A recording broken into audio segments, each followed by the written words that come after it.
What's up, everybody? Welcome to Gojo with Mike Golick Jr. That is me. With me, as always, super producer extraordinaire, Brandon Newman. Brandon, how you doing today? I'm doing well, Mike. How about you? I'm doing well. I got no complaints, man. I found myself very grateful walking into this podcast. Wow. Okay, that's good. I've definitely been on that wave as well. Something about being away always makes the heart grow fond or whatever it is. But I've take a step back, think about where we're at, what we've done, the fact that I actually am just talking to my best friend for a long time about sports, and then there's like job and money and stuff that comes along with it. It's pretty nice. It is pretty nice. And like finding people that get what we're doing. We're always very thankful for that, for everyone that's downloaded, subscribed, rated, and reviewed Gojo, left us a 5-star rating, checked us out on the DraftKings YouTube channel. We do have a great show for you guys coming up today. Tom Haberstroh from Basketball Illuminati, part of the Meadowlark Network, going to join us and talk about the NBA Nikola Jokic MVP case and why it's such a lightning rod of conversation for so many people. An interesting move he believes is in the Lakers' future, and what to expect from Kevin Durant, who last night made his debut for the Phoenix Suns. So we've got all that, Brandon, but the reason I was filled with gratitude was because one, people responded to what we were asked about yesterday, which was the most random college and musical act combinations that you could think of. We were talking about some of the different musical acts that had come and played at Notre Dame, Big Sean early on, Wiz Khalifa, all these different things. And so we had a couple of people that responded when we asked for the most random pairings possible. So I did want to give those love. John Harris on Twitter tweeted at us and said, I think I end the game with Asher Roth, OAR, and Pitbull at Vanderbilt. Just an incomprehensible combo. Was not ready for the Pitbull hook there. I was about to say, Mr. Worldwide at the SEC Harvard is good, not on my bingo card. That being said, I do feel like Pitbull's the universal solvent of music acts. Like, Mr. Worldwide is such a melting pot of sounds that I think you can pluck him into any lineup and it would somehow work. Like, I remember I was at Jazz Fest in New Orleans the first time I went down there for the Saints offseason, and Pitbull was on a stage right next to the stage where Lady Gaga and Tony Bennett were doing their set together. And somehow it still worked. Like, you had Trombone Shorty not too far from there, and Pitbull did not seem out of place. Now he doesn't seem out of place. Now that he became Mr. Worldwide and shaved the cornrows he had, Mike, because he went through a Taylor Swift-like music shift in his career. I was a big fan of Pitbull when he was spitting fire. Like, he had some of the best rap albums to date for me. Like, I remember learning Spanish with those albums, and then he became a pop star. I think he saw Flo Rida and he was like, I can probably do that better. I'm so glad you brought that up. I feel like the early Pitbull hip hop tracks do not get enough love in the canon. No, not at all. I didn't have enough time to look up the track list in that specific album name, but the one I'm thinking of, just without that version of Pitbull, like Pitbull that was actually like in the streets like a Pitbull, Mr. Worldwide would never even be here. I have to find the name of that song now. You looking for Chulo? Oh, it's Pitbull. It's Bojangles featuring Little John. Do you remember that song? The following is not a test. DJ, bring it back. Bring it back. You don't remember that shit? Oh my God. Not by name, and I'm very upset because you know how close Bojangles is to my heart. It's like, call it girl Bojangles. Wiggle wiggle. Call it girl Bojangles. Yes. Okay, yes. Now I get the hook. Yeah. I was gonna say Pitbull was in fact spitting yesterday. In what feels like yesterday. In theory, yeah, exactly. Ted Koval said, strange shows at colleges. I got George Clinton and the P-Funk All-Stars at Binghamton University in 1996. Shout out to the Bing. I have no idea who George Clinton and the P-Funk All-Stars are. Yes, you do. He was at the end of Good Burger. Do you remember the Good Burger movie? Not nearly as well as you do. But in the land of funk, in the land of funk, in the land of wow. No? Not ringing a bell. Turkey Leg 77, weirdest combo concert university matchup.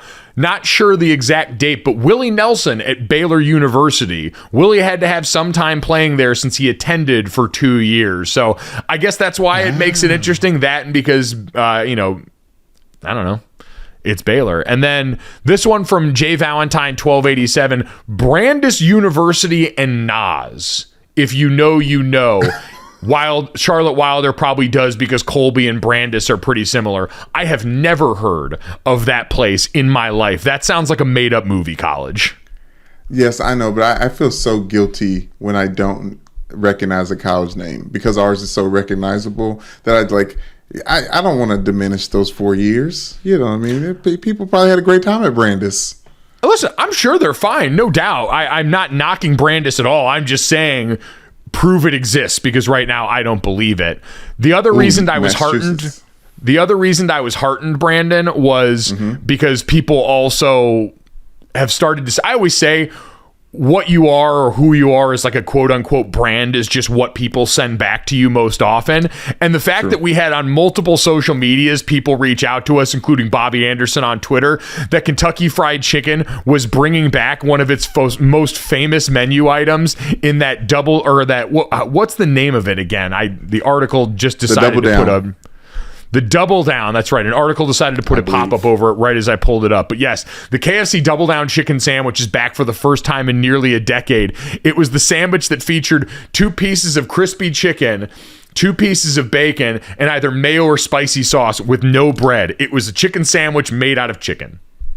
Don't leave out the cheese in the middle because you have to include the cheese in the middle, Mike. I thought I didn't have a Double Down, but now that I'm seeing it, I'm remembering the time where I was like, you know what, F it, I'm going to try it, and it's pretty much what you would imagine it tastes like.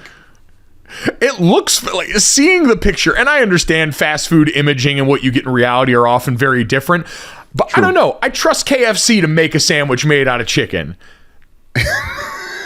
It comes in a little like paper sleeve, like you know how burgers come in those sleeves. Like I don't really need this, but you do need it for this one. And the chicken isn't as like tender as like a Popeyes because that's too juicy. The bread, the chicken almost doubles as a bread. I mean, it does obviously, but like it's that dry as well. Well, and it kind of needs to be. If you had 2 juicy pieces of chicken, it would be really unwieldy and even harder to fit in your mouth because there's 2 there. So it almost has to be that way. Can't do it. I can't believe it's been 10 years, Mike. It's like listening to this, that, and the third. It's like, oh, that song was that old? Like, I can't believe it's been 10 years since the Double Down. It is the hip hop pit bull of sandwiches. Yes, they bring back old Pitbull at KFC. Oh my God. As always, at Gojo Show on Twitter is where you can find us and send us any of the wonderful items like that make you think of us here. We greatly appreciate it. We are incredibly flattered, and we are incredibly grateful for everyone that's decided to listen to this podcast all along the way here. Brandon, before we get to talking to Tom Haberstroh and some interesting news out of the NFL in terms of a player report card for their organizations, we probably need to address what was the major news of yesterday, surely going to be one of the big sports stories of the week, involving former Georgia defensive lineman and current draft prospect Jalen Carter. We got the news on Wednesday, literally as Jalen Carter was being in the medical exams at the combine and getting ready to come up to the podium. He was up next to be one of the speakers, as a lot of players at the combine will go and have time in front of the media, get asked questions before they get started with a lot of the events of the weekend.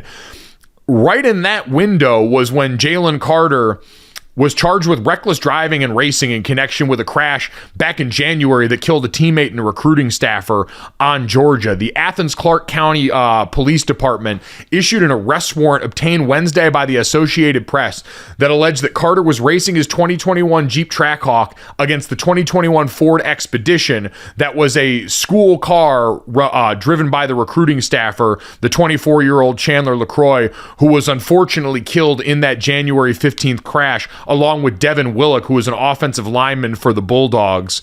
Now, Brandon, this story is extremely complicated now and extremely sad as the details that have now emerged, because for anyone that doesn't remember, that crash was originally reported by police as a single vehicle accident where speed was the mitigating factor involved. Now, with what we've seen here, the police have come out, and the details released by the investigation Wednesday cited evidence that Jalen Carter and LaCroix were, quote, operating their vehicles in a manner consistent with racing shortly before the crash. They talked about the evidence that led to that, but police investigators have determined, quote, also that alcohol impairment, racing, reckless driving, and speed were significant contributing factors to the crash. And a toxicology report indicated that LaCroix's blood alcohol concentration was 0.197, more than twice the legal limit in Georgia at the time of the crash, and that SUV had been traveling about 104 miles per hour before the crash. We got statements from Kirby Smart, the Georgia head coach, saying the charges announced today are deeply concerning, especially as we're still struggling to cope with the devastating loss of two beloved members of our community. We will continue to cooperate fully with the authorities while supporting these families and assessing what we can learn from this horrible tragedy.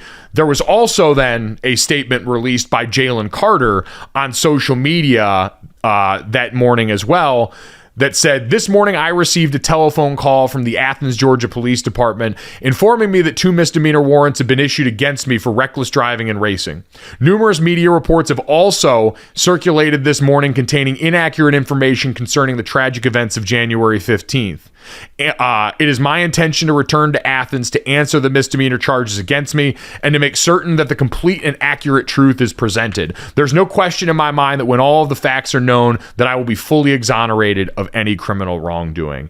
And Brandon, I think that's what a lot of people are looking for here. This is a situation where we have way more questions than we do answers at this juncture. We had more questions dumped into our lap because this is still a tragedy. All of this information just makes it even more so, if that was humanly possible.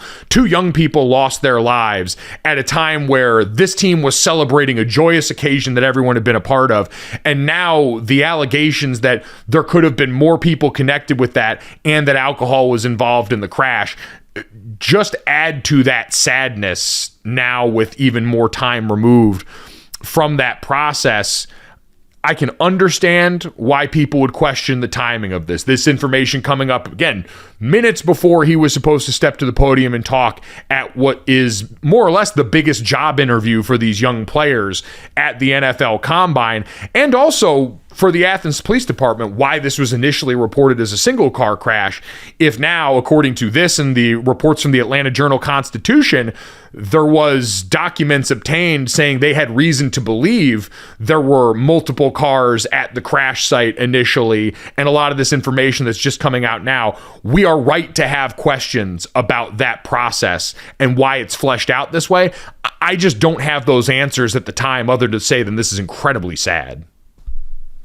Incredibly sad. I mean, as you said, another sad chapter to an already sad story. The fact that they're already dealing with 2 tragic losses after the highs of winning a championship, Mike. We obviously at Notre Dame unfortunately know what it's like to lose a member of our staff. Not to make any comparisons, but there's a heaviness and a dark cloud that comes with this news anyways, and for it to be exacerbated by Jalen Carter, the potential number 1 draft pick, coming out of this great Georgia Bulldogs team that we just saw finish, and the way they finished, Mike, it just, I hate to bring it to the football now, but it is just incredibly sad, and I'm hoping that we do get the answers. Yeah, and I think that's just it. There's so much, I'm sure, still raw emotion around this, that for the families that are involved, if this hadn't been information that they knew before, if this is new information, you do want to be sensitive to that. But Brandon, and this is per the Atlanta Journal-Constitution, in a video, part of this is also going to be who knew what and when. Mm-hmm. That's going to be the big question that people have for the Athens Police Department, because this is from the Atlanta Journal-Constitution, that in a videotaped interview that night, Jalen Carter gave the officer an inconsistent account of what he knew about the crash. The documents reviewed by the Atlanta Journal-Constitution show Carter first said that he heard the wreck from an apartment complex nearly a mile away. Later, he said he witnessed it from a shorter distance, telling the officer that he both had been behind and beside the car as it crashed. Carter denied racing and said he had not been driving fast, but he told the officer the occupants of the car that crashed were intoxicated, the documents say. Carter said that he had seen the group downtown. The officer saw no sign that Carter had been drinking, however, according to the records. And so that's going to, I think, be the crux of it as it concerns with Carter, who's, again, charged with 2 misdemeanors here. So racing is a misdemeanor offense in the state of Georgia. It carries a fine of up to $1,000 plus court costs and fees and a sentence of up to 12 months in jail. It is the same exact figures for the reckless driving misdemeanor charge in Georgia. You know, Brandon, to your point, it does feel crass to bring up the football portion of this now. A lot of people are going to have thoughts about that and about the timing of this and about what this will do to his draft status. I am going to reserve a lot of those thoughts until we have more information about what's going to happen from here on out, and if at this point we can trust any version of what the truth is around this, since that truth has shifted so dramatically here in the last 24 hours. Yeah, I keep thinking about him as well, and the level of guilt aside, the type of person that it can come through on the other side of this type of trial, this type of investigation. I don't know. I think of all the players involved there. I mean, there were reports then of, you know, once the crash had happened, other players showing up, understandably, because one of their teammates and a staffer, you know, were then killed on the scene there. And so for all of those players, like you said, we unfortunately know far too much about loss of teammates, loss of people on our staff, and that's something that sticks with you forever. And it's going to be associated with that memory of this time in their life that was supposed to be this celebration and this joyous time and what they had all accomplished together. And it's going to be impossible to disassociate this tragedy from that. And so, again, certainly, thoughts and prayers to everybody that is involved in this situation. The Georgia football family that did lose 2 people very important to them, the families of the deceased. But unfortunately, this is a situation now where we do have more questions than answers, and so we are going to have to wait and see exactly what happens next. As now it sounds like, according to his statement, Jalen Carter will head back to Athens, and they will start to deal with some of the legality of this process here, as we are also staring down the upcoming NFL draft and all of these other deadlines that'll be a part of that process. We are going to take a quick break, take a breather here, and on the other side of this, we are going to talk to NBA analyst Tom Haberstroh about what's going on in the association.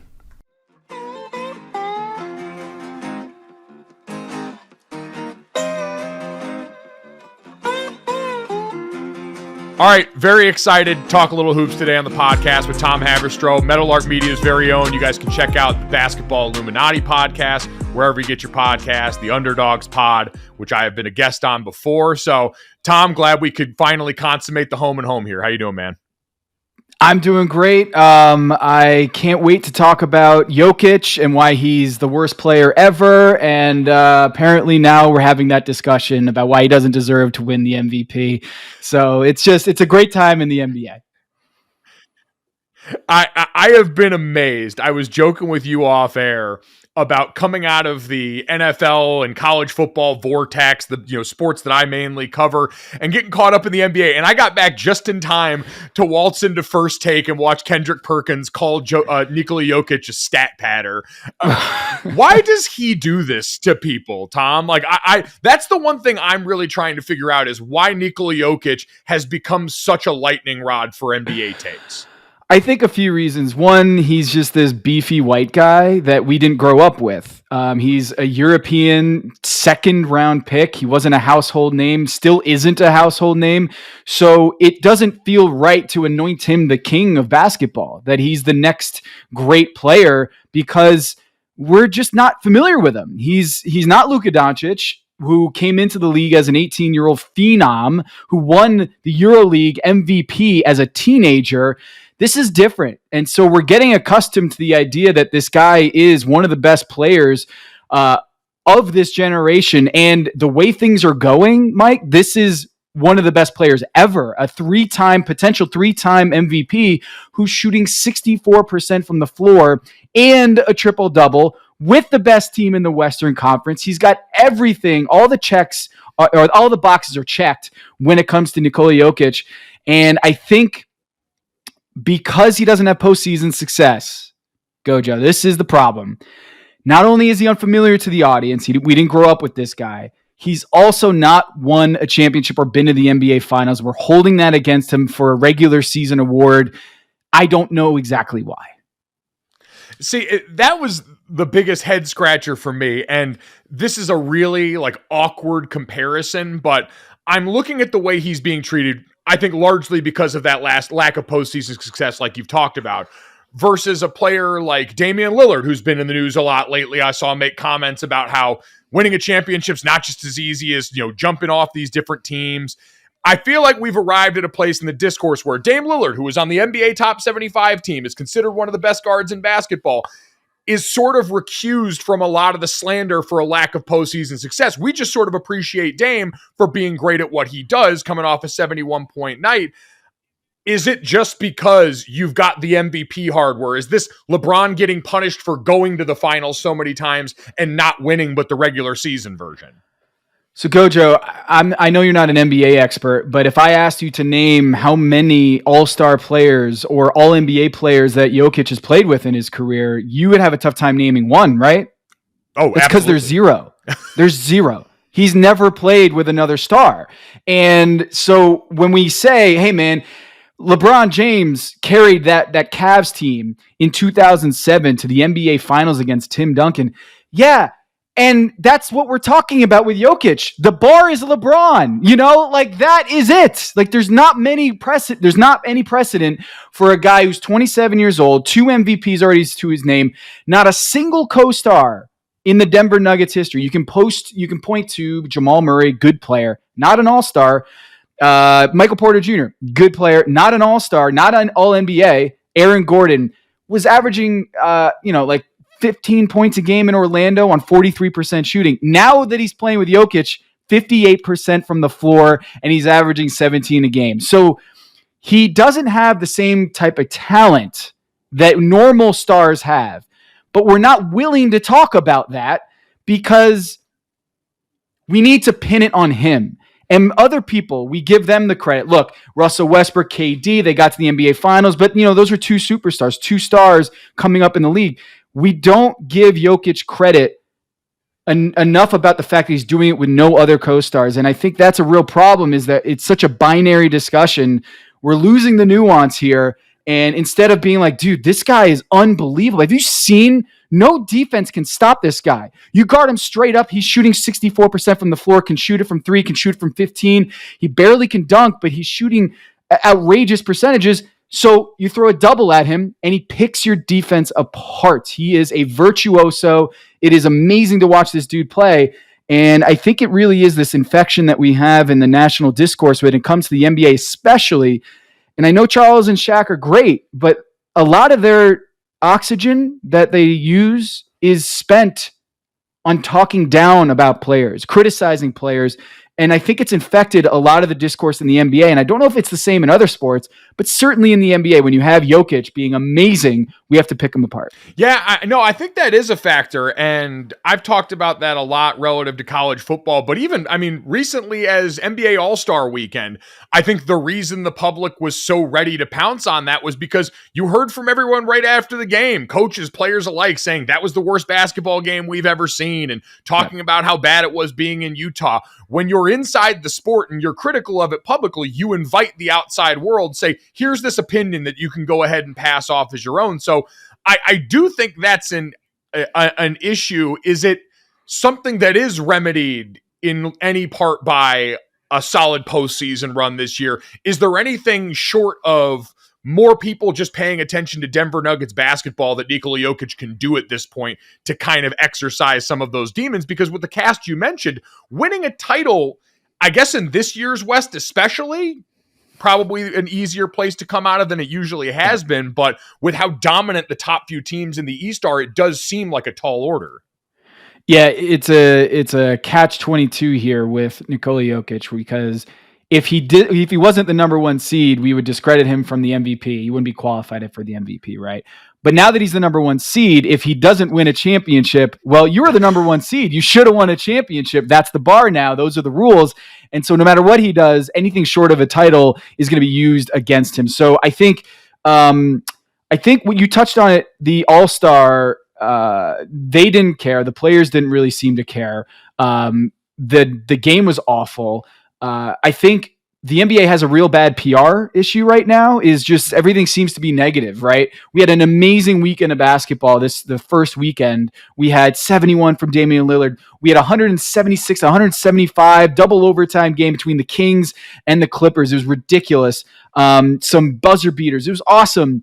But now we've sunken into this place where we have to pick apart the best basketball players, because it's a blood sport. It does seem like more than any other sport, the NBA is it's big game hunting. We just seem to we want to put targets on these guys, like in terms of the national discourse. Instead of raising up an amazing story of Jokic, we have to take him down for Giannis and Embiid and Jason Tatum, rather than just being like, hey man, Jokic is having an incredible year, and even if it is 3 MVPs in a row, that should be awesome. We should be like, whoa, we get to see this guy right now, like on our TV. He's playing right now, a dude who's winning 3 in a row, and now we're saying, he doesn't deserve it because we didn't give it to Giannis, so Jokic can't have that cool thing.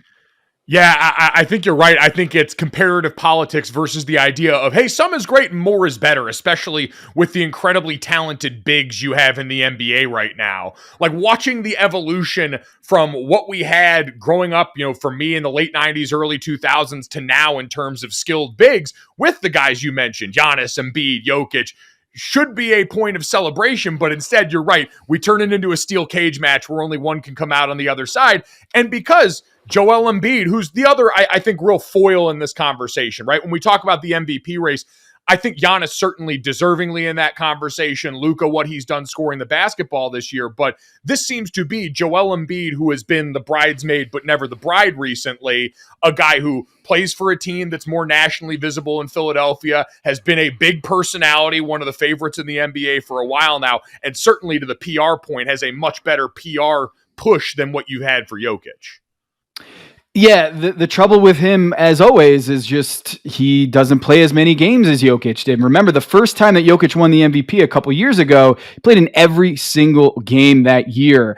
And his PER, his win shares, like every advanced metric pointed to Jokic having a better season. But if you just want to talk about games played or minutes, it was not even close. He was just far and away the better candidate because he had the better per game numbers and he played more. So it's all about volume with Joel Embiid, and he's a sensational player. I mean, what he does both ends of the floor is fantastic. I mean, he's an ability to be a top 5 defense every single night that he's on the floor, and he's so skilled. He's like, we talk about like Shaq.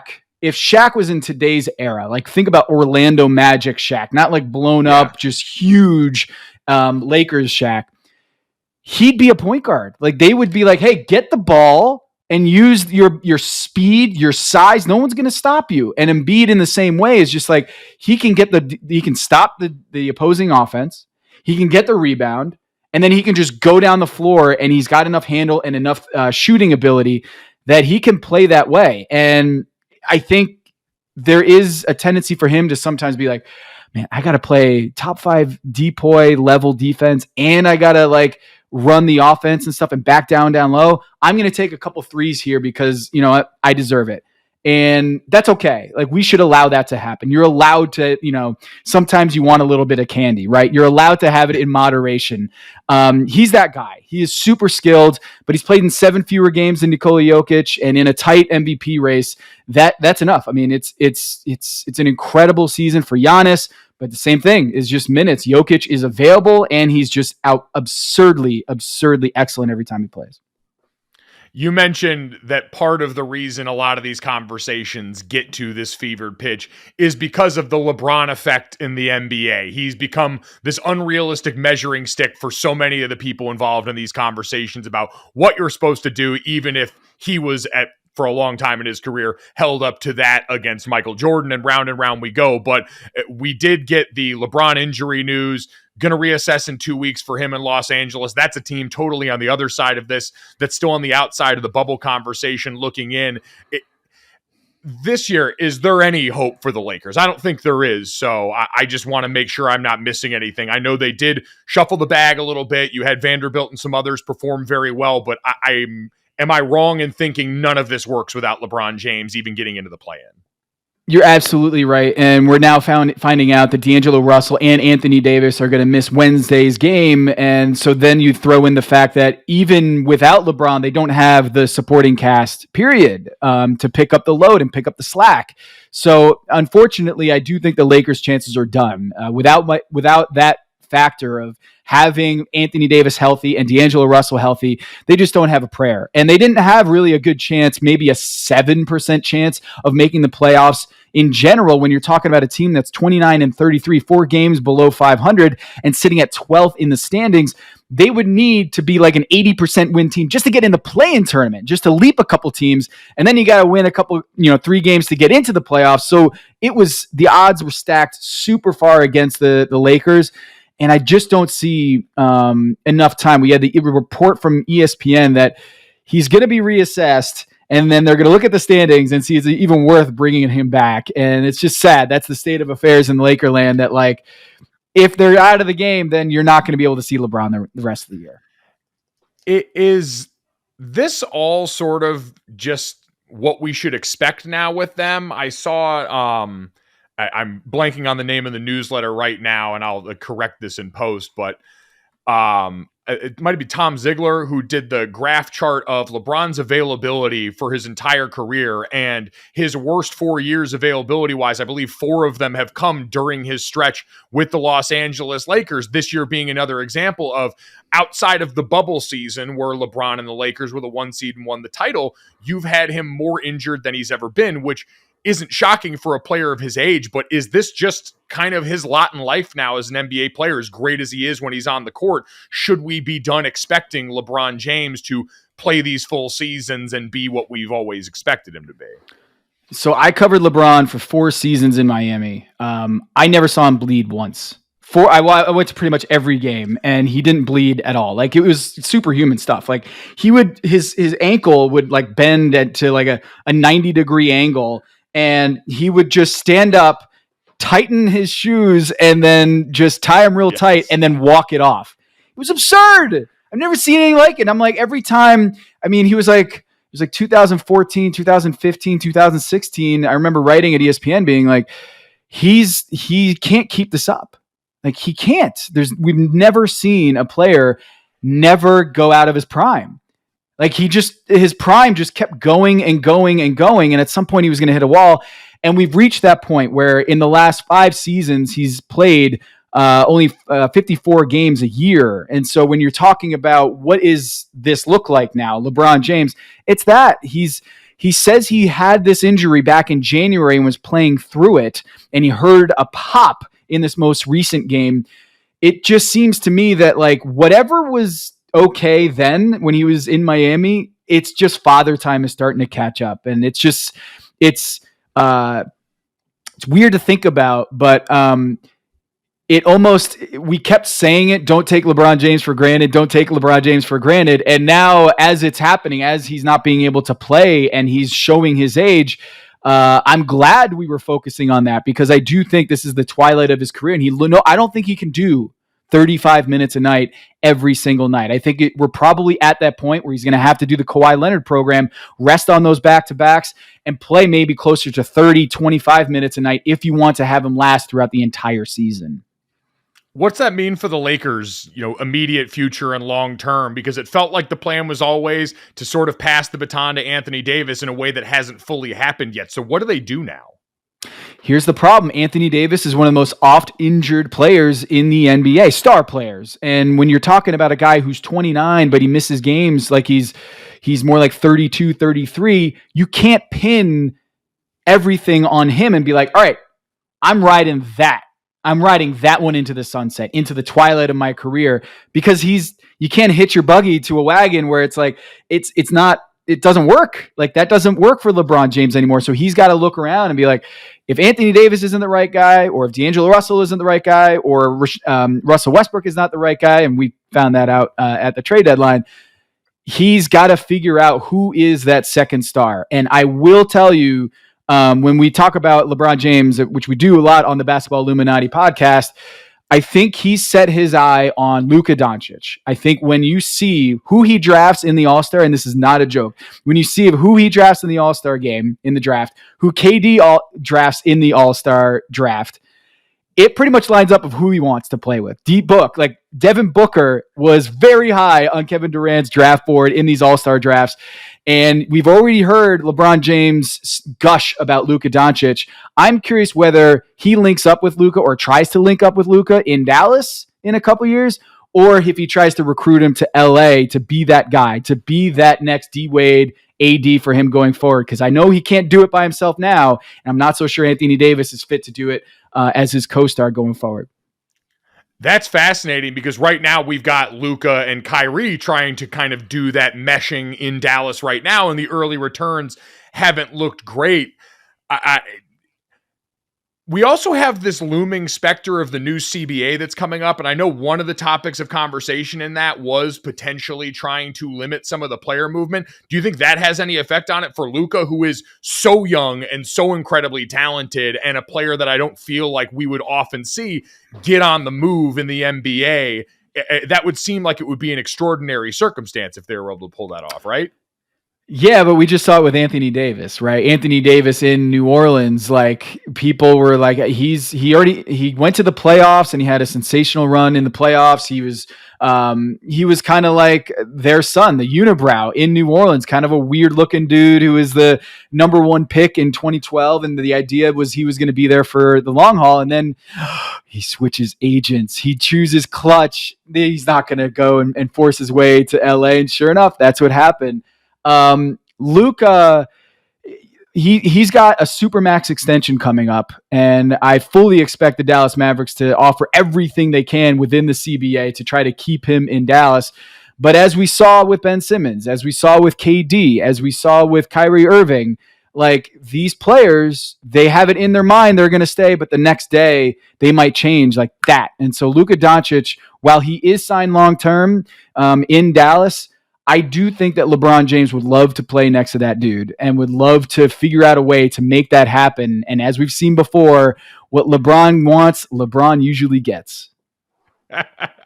Oh my God, I can feel my third eye opening right now. The Basketball Illuminati proximity is working wonders here. Tom, before we let you go, I do want to hit on the one pairing that you mentioned on the Kevin Durant side. Spoiler alert for everybody, we're taping this on Tuesday. You're going to hear it, we're taping this on Wednesday. You're going to hear it on Thursday. And Tom, you are going to see Kevin Durant play in person, his debut performance with the Phoenix Suns. So when you look at this marriage, what are you expecting night one of this, where people have already elevated them to the Western Conference favorite just merely based on his acquisition? Well, it's interesting because Devin Booker was just out for a while with a groin injury, and he came back and it was limited minutes. He wasn't playing every game, and they were basically resting him on and off throughout his return.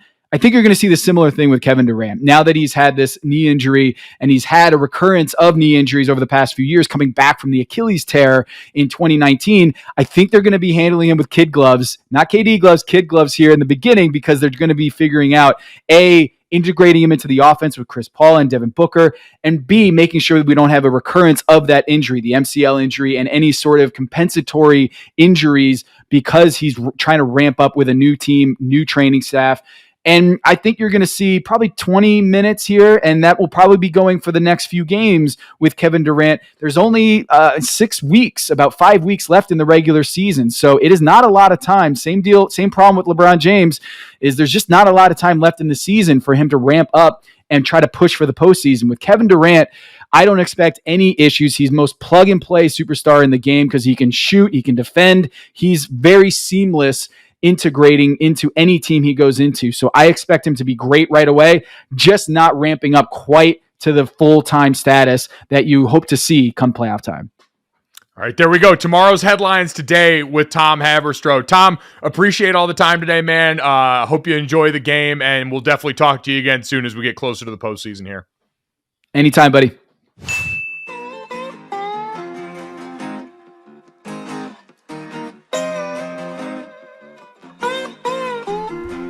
Brandon, before we get to this, that, and the third, one other thing I wanted to touch on, courtesy of the National Football League. Did you see yesterday the NFLPA released what they described as a free agency report card for the NFL teams? I heard, but I did not see. So the Players Union sent a survey to all the players. Roughly 1,300 players responded, and they got asked opinions about their teams only. It was a 60-question survey that covered 8 topics: treatment of player families, food service and nutrition, weight room, strength coaches, training room, training staff, locker room, and team travel.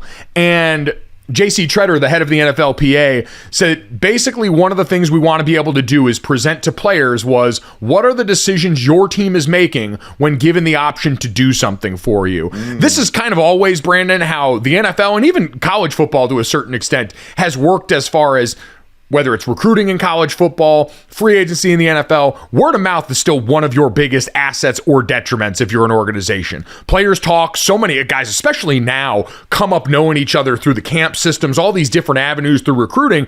So a lot of these guys have known each other for a long time. You have friends on other teams, guys that you've played with. And so people talk about what the situation's like there, comparing locker rooms that they've been in. That stuff happens all the time. They've just essentially put it down on paper now. Yeah, honestly, they brought Yelp to the NFL, and I think we should all be really did, and I think we should all be thankful for it, Mike. To know where your team is, and there's letter grades for these. I'm gonna do quick math. Was it eight categories? Okay, all very vague and specific enough that if you're in the market to find a new team, these are the things that you're not considering when you're thinking about how much this one team can pay me versus another. Well, I mean, I think in some situation, this is interesting. That's an interesting point because I do remember when some of our older teammates were going into the league. At that time, the Jets were one of the first teams that had redone their facility. And one of our buddies had gone there and said how nice it was and talked about how at some of the other stops that he had been at, that wasn't the case because the NFL's got money to pay you. It's not like college where they can't pay the players. And so for so long, you had to funnel that money into beautiful resources and great buildings and the Clemson slide and all these things that we see all the time from the structures that players will use, the services they'll get there. In the NFL, a lot of teams didn't worry about that for a long time because they're paying you money to be a professional. So you're going to show up there and work. We've seen as new stadiums have gotten built, that's led to new indoor facilities, all these different things that have kind of upgraded some of these. But you're right. The number one determining for free agents is always going to be money. Who is going to pay me the most and for how long is usually what that stuff's going to come down to. But if there's anything close, they want this to be a resource for everyone here. Some of the highlights of this, Brandon, the top 3 teams, first off, in overall order, Minnesota Vikings, Miami Dolphins, and the Las Vegas Raiders, checking in at 1, 2, and 3, respectively. Any surprise there for you? Yes, but I would say the newness of the Raiders, I feel like there's an opportunity to kind of set things right. They just had the new vice president. I forgot her name, escapes me, but she seems to be on an up and up when it comes to decision making. So, but the rest of them. Well, I would say this to your point about new facilities. Miami, I believe, just got a new facility. I remember I saw Liam Eichenberg before the game they played out here against the Chargers, and he was talking about how great their new facility was. And Minnesota, same deal. You had the new stadium there, and so I'm sure some of the other facilities got. So those make sense. Newness everywhere. The bottom three in order. Okay. The Los Angeles Chargers checking in at number 30. The Arizona Cardinals checking in at number 31. And in a statement that should surprise no one, the Washington Commanders, dead ass last in this list. Each of these... it shouldn't surprise you. You've got more impropriety around Daniel Snyder right now, as it sounds like there's some loan that's a little bit nefarious that he tried to take out, in addition to all of the other bullshit he's been linked to. Yes. Oh, of course. Like the Commanders being there, a no-brainer. What was the other one? The Commanders, it was the Chargers at 30th, the Cardinals at 31st, and then the Commanders dead last. The Cardinals being there makes sense. The Chargers and their fans should be embarrassed that they are 30th, Mike, because I don't want to say they play like it because they're a playoff team, but like these are the things. These are the little like non-things that we can't see that make us not trust the Chargers. They are good indications of, just in general, I mean, the Cardinals are an organization that is thought of as one of the least willing to spend money. The Chargers for years have also had that label from some of their high-profile players that we've seen, especially with first-rounders, conversations about offset language for first-round picks coming out of the draft all the time. So these do track as far as organizations that have been looked at as not willing to spend in certain areas. And when you look at these report cards for the teams, they come with little overviews that are written up for all of them. This is the Commanders overview. The Commanders are ranked 32nd last in our team guide. Besides the strength coaches who received great feedback and grades as one of the best groups in the league, the rest of the club's operations and facilities were rated by player respondents at the bottom of every single category. The locker room doesn't have confidence that the club owner, Daniel Snyder, is willing to invest to upgrade facilities, as players rank him 31st in this category.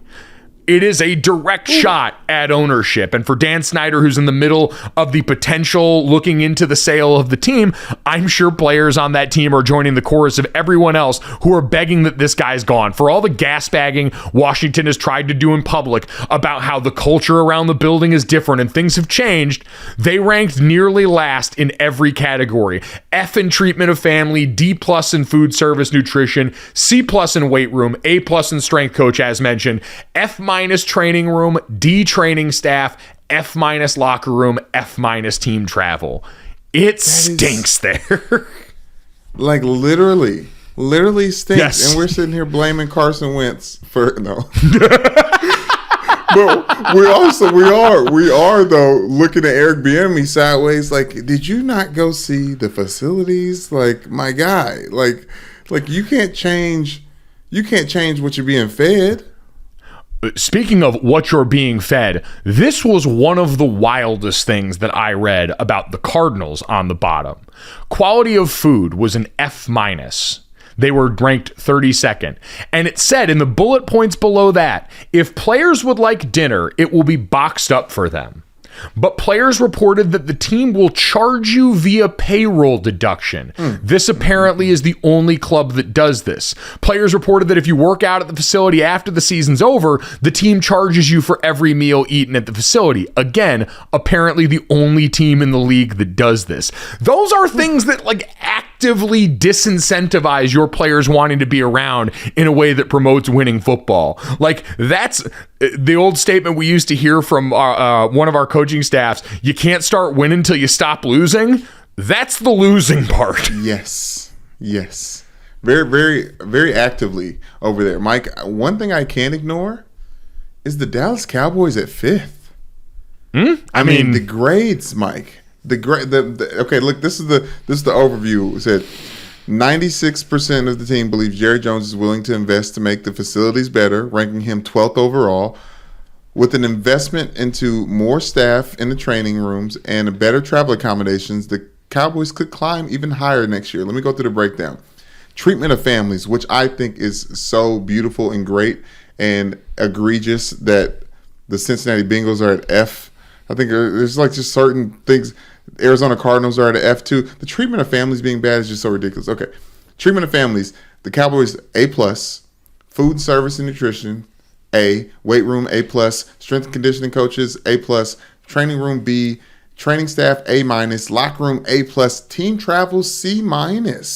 Doesn't surprise me. And if you talk to anyone that's been around that organization, past and present, and know for anyone that's going to try and surmise this isn't coming from Zach Martin. But when you talk about other people that have been around that organization, almost everyone says to a man, Jerry Jones will take care of you. If you're a Dallas Cowboy, you're going to get all the bells and whistles that go along with it. You're going to be treated well in all those ways. And so that one's not really too surprising to me. But you're right. That one especially. And when you hear treatment of player families, it's things like, do they have rooms for the families where wives and mothers can go to nurse? How do they accommodate for families at home games? Things like that are sort of the measure of what they're doing for families. Which, by the way, to that about how egregious some of this is, the only area the Jags got a worse grade than their rodent problem, which they apparently dealt with for multiple weeks during the season. Players reported there was a rat infestation in the locker room laundry hampers that got them a D-. The only place lower was family treatment. They're one of 14 teams that don't offer a family room for players' wives. Excuse me. The Jags are one of 14 teams that don't offer a family room, and players' wives breastfed their babies on the floor of the stadium's public restroom, according to a survey. They're one of 11 teams that don't provide daycare at the stadium. So things like that. Their women's rooms don't even have chairs. That was a big thing growing up. Oh God, have you ever seen or heard some of the tales of women's bathrooms having like couches and really nice amenities? Yes. Like some of those ball out. So if yours is falling below the standard, absolute sicko behavior. What I do wonder on the other side of this is, one, will there be a response to this from clubs? Because this is all out for the public to see. Like anyone can see this. Now, they're anonymous surveys, so it's not going to be linked to the players. But if you're an organization, seeing some of these things talked about publicly could and should be embarrassing on a number of these fronts. And so I do wonder if we're going to see any change or response that comes from clubs on this. Yeah, but at first, when it happens, when people get called out in public, they point the finger at the people calling them out. It's like, who filled out this survey? How dare you? It's probably somebody disgruntled. And then it's like, okay, no, let's look ourselves in the mirror, the Baltimore Ravens, and get a strength coach that'll get you above an F-. Like let's start to look at ourselves a little bit. C+ in the weight room. It's just training room C. Like all the injuries that happen, I don't want to get started on it, but something needs to be addressed. Well, it sounds like it was. Their strength coach was, I believe, let go this offseason. So in some cases, you already have people understanding the changes that need to be made. We'll see if seeing it laid out like this for the public, bear with a letter grade, will change some of that stuff for any of the teams that were named in this survey. But Brandon, it's time for me to ask you an important question, Brandon. Yes, I do. Yes, the answer is... Do you know what time it is? Yes, it's time for the Black History Month of the month of March. That's exactly what it is. It's time for the Black History Month fact of the day in March. And on March 2nd, Mike, 1962, Wilt Chamberlain for the Philadelphia Warriors scored 100 points on the New York Knicks. A historic feat that still hasn't been met to this day in the NBA. And Wilt is still a household name because of it. So I feel like Wilt's a household name for a lot of other reasons too. Okay. And speaking of that, my song of the day, inspired by someone terrified. Who also has a lot of Wilt the Stilt anecdotes or infamous fame. Does this person have a lot of sex? By the way, I'm just going to say, this song is just for me. This is an exercise to see if I can do this. So Okay. I do a lot of things for you guys. We talk about being grateful. This is for me. You think this, that, and the third is with you? And I say, hell yeah, hell yeah, hell yeah. This, that, and the third, hell yeah, hell yeah, hell yeah. This, that, and the third. That is by far your best integration of this, that, and the third into the lyrics of a song. Stop. You say that too much, especially since the fact that I was just stumbling across that really, really fast rapping part, but the chorus delivers. Oh, I mean, I was out of breath listening to you try and go through that, so I can only imagine how you managed to pull that off, man. I salute the effort. Thank you, sir. Hell yeah, effing right. If you also salute the effort, make sure you download, subscribe, rate, and review Gojo wherever you get your podcast. Leave us a 5-star rating and tell Brandon, hell yeah, effing right, in the comments. Probably don't say the F word because I feel like that the podcast review people will take that down. Yeah, we want to see him. Yeah, just HYFR. Yeah, HYFR. Thank you. Exactly. He gave you the acronym for a reason. Brandon, let's get to this. Aaron Rodgers spoke publicly for the first time. I do wonder, by the way, how Pat McAfee feels about this. Because Aaron Rodgers went on the Aubrey Marcus podcast. I think he had gone on that once before, and it was that really awkward bromance where they tried to talk about how great the friends they were by just saying over and over again in different ways they played pickup basketball together. It's yet another example about how awkward and cumbersome adult male friendship is, because outside of a few preordained topics, we don't know how to express the love we feel for each other. Well, Mike, for I believe the first 30 to 40 episodes of this podcast, you told everybody how long we've known each other, just to kind of drill it home for everybody. So, kind of similar. At least I have shit besides pickup basketball to say that we did together. I got other stories, all right? Aaron and Aubrey don't, and that's on them. Anyway, in an hour and 41-minute interview on the Aubrey Marcus podcast from Wednesday, Aaron Rodgers recounted the tales of his darkness retreat and also promised that it won't take much longer for him to decide. He said, quote, "It's best for anybody who has an interest to make a decision sooner rather than later. I feel really good about the conversations that are going to be had and that have been had with important people in my life, yourself included. But I'm not looking for somebody to tell me what the answer is. All the answers are right inside me. And I touched on many of them, and definitely the feelings on both sides during the darkness. I'm thankful for that time. There's a finality to the decision, and I don't take that lightly. I don't want to drag anybody around. I'm answering questions about it because they asked about it. I'm talking because it's important to me. If you don't like it, if you think it's drama, you think I'm being a diva, just tune it out. That's fine, but this is my life. It's important to me, and I'll make that decision soon enough, and then we'll go down that road and be really excited about it." Mike, what I love so much about this is I believe Aaron Rodgers for the first time in a very, very long time. Before those quotes that you read, he talked about Brett Favre and the limbo that he left them in, saying, yes, I'm going to come back. No, I'm not going to come back. Okay, yes, I actually do want to play. Let's get me traded. Like, I think in his darkness time, when he was touching himself inside and out and on both sides, I think he realized that he has to make a decision for the NFL's sake. It's not just him. And also something he said in the interview, Mike, that I thought was beautiful is this entire time he's been fighting against being just a football player because he feels so eclectic and diverse and he can do all kinds of different things. And his brother was on The Bachelor or The Bachelorette, and he didn't mention that. I just said that. But his brother was one of the best contestants on The Bachelorette, by the way. It was a great season. You like okay, we'll get to that. I had a great time with it. The first time I met Jordan Rodgers, I was really awkward, and I said, I just want to say, I thought you were the only normal guy on that season, and I was rooting for you the whole time, even though I think I had probably not during that season. So, hey. Didn't he come in halfway through though in this season? He didn't start off with everybody. I don't remember. I just remember electric physical chemistry right off the top. Yeah, that was on her end. She loved that last name, Rodgers. She couldn't wait to meet the family. But anyways, at the this took me all the way off track. But I want to say that I think Aaron Rodgers really does feel a responsibility to make a decision because there's just too many people waiting on him to do so. And I don't think he wants to drag this thing out. So I believe Aaron Rodgers for the first time in a long time.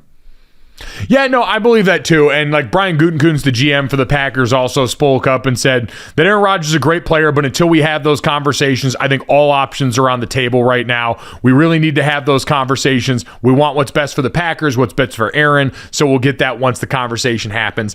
I mean, all of this seems like he's either gone or retiring. I don't feel like we're going to see a guy that ends up back in a Packers uniform after this. No, I think he's done with that. He cut his hair. So he's definitely done with that chapter in his life. He's one of those girls that, that's a, big chop is a big chop. But what I wanted to say was he's fighting against being known as a football player. And in his darkness retreat, he thought to himself, what if I am just a football player? Like, what type of power and leverage and all these type of things come along with this? Like, he's given his life to this thing. Like, yeah, you are just a football player. Like, Tom Brady kind of tapped into the power of just being a football player. I know we'll get to him soon, but I thought that it was an important revelation for Aaron Rodgers moving forward, that he can just be about football. That also just seems like weird word salad that you say when you've been in the dark for 4 days. Like, I'd imagine some thoughts start to get incoherent at that point because, like, no one's just any one thing. Like, yes, football takes up a ton of your identity, but you do a ton of other stuff. So to try and boil it down to that, again, is I'd imagine what sounds really good when it's only been you to talk about for a few days. As someone who spends a considerable amount of time alone and has their only social interaction through a computer microphone talking to you, sometimes shit gets a little jumbled up there, and so I understand it. Oh my gosh, okay. You're the expert here. By the way, I do appreciate all the answers are right inside me, and I touched many of them, and definitely the feelings on both sides during the darkness. Those sound like Slipknot lyrics. 100% could be worked into a Slipknot song. Or ever I can't say the person's name. Evanescence. Thank you. Bring me to life, wake me up inside. Brandon, touch both sides. Speaking.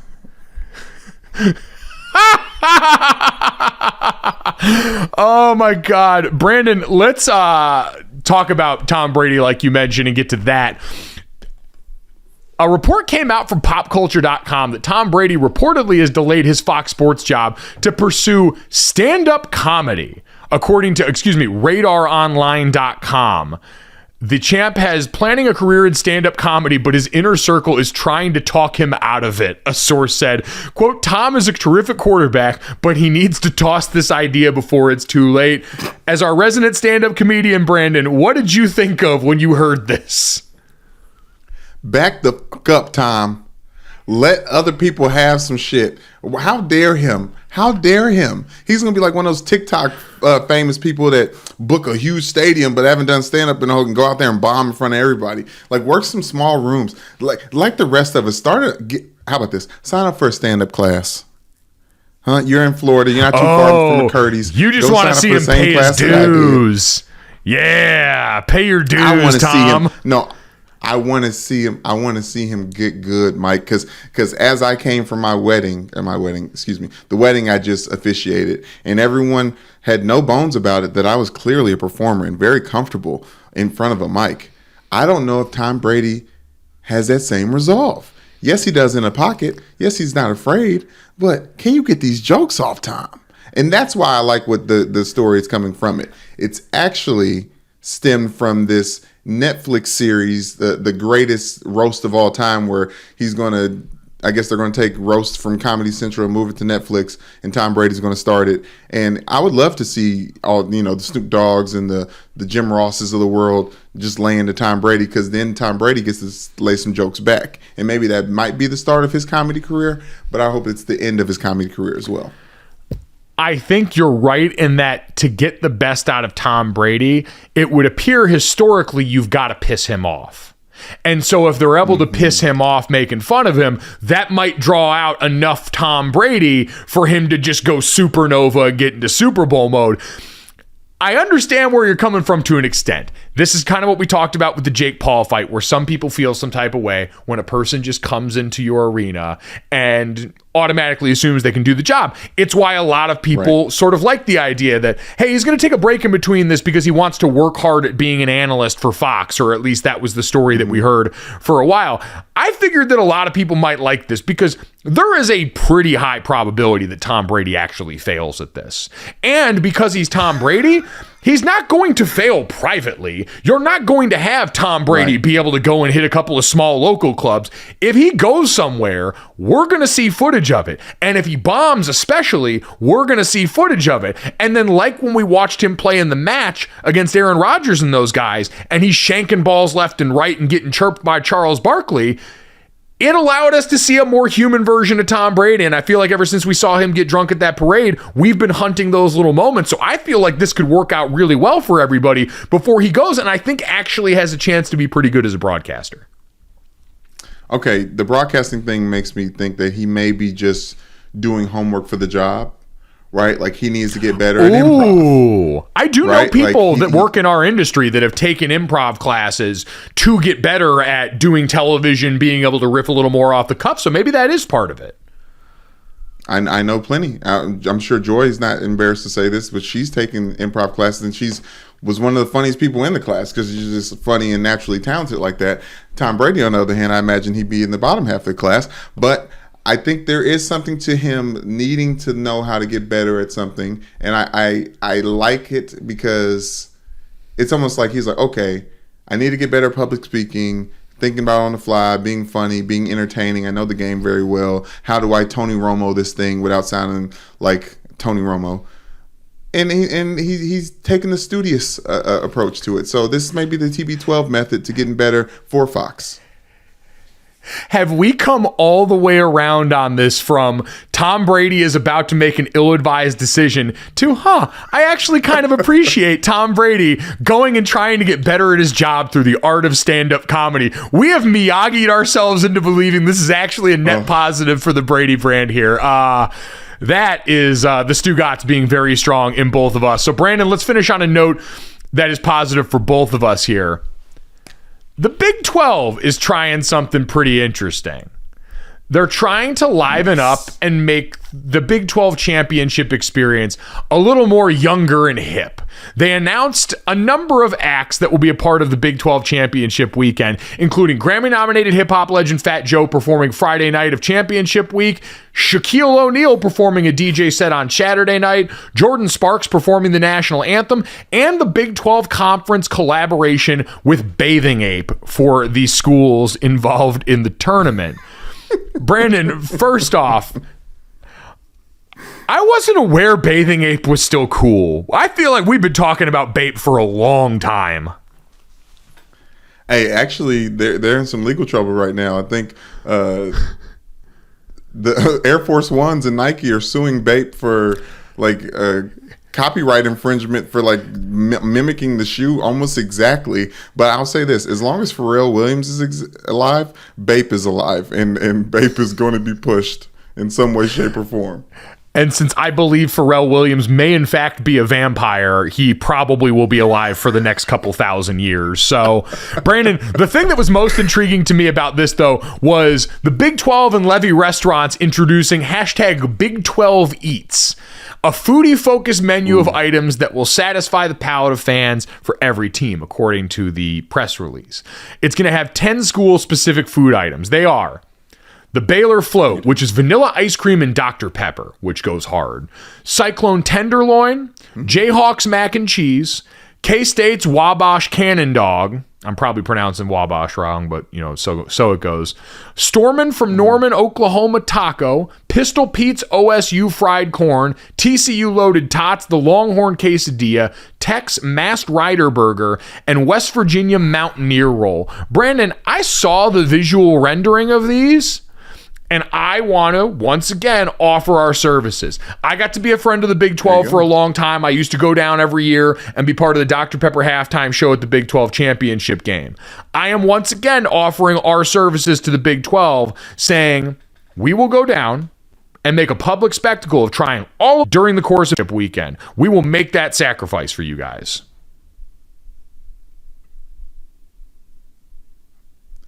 Listen, I wanted to take a bite of everything as you listed it, and I got full, but I also can smell it, Mike. I want to be a part of this. I want the free bathing ape. Like I want to get my bathing apes dirty with a cyclone dog or whatever the hell, a mountaineer. That hot dog. That would be the Mountaineer, the West Virginia Mountaineer roll, and the K-State Wabash Cannon dog. It's a wrap jumbo hot dog topped with Wildcat purple relish, and it looks incredible. There's also another hot dog item, the purple relish, pretty good deal. I'm not seeing who else has the hot dog in there. There is another hot dog on the picture that I saw. The Baylor float too. I am a big float guy. I think a super underrated part of dessert canon is the float genre because of what the soda does, giving that ice cream that little bit of like added foam crust that I think make it a joy. And then you get kind of an ice creamy Dr. Pepper to go along with all those 23 flavors. So all that checks out. I will be happy to go down there and do this. Brandon, I have a feeling you would be more than happy to accompany me. Oh, absolutely. I just wanted to speak on the float slander. As we've gotten older, the more ingredients you add to the dessert, the more delectable or exciting it can be. And, those ones that are the tried and true, just a few ingredients, they get left by the wayside a lot of times. So I agree with you. I don't know about Dr. Pepper, because honestly, I do think Dr. Pepper is called that because it's actually spicy. It's a spicy soda, and it should be, kept from kids. But I think... like a Verner's float, like yes, Coca-Cola float, but like root beer, like a good root beer. Simplicity. There's nothing better. A beautiful, beautiful thing. If you enjoyed the simplicity of this podcast, make sure you download, subscribe, rate, review Gojo. Leave us a 5-star rating and a review. And check us out on the DraftKings YouTube channel under the Gojo of Mike Golic Jr. tab. Thanks so much. We'll talk to you tomorrow. Boom. Money in the bank.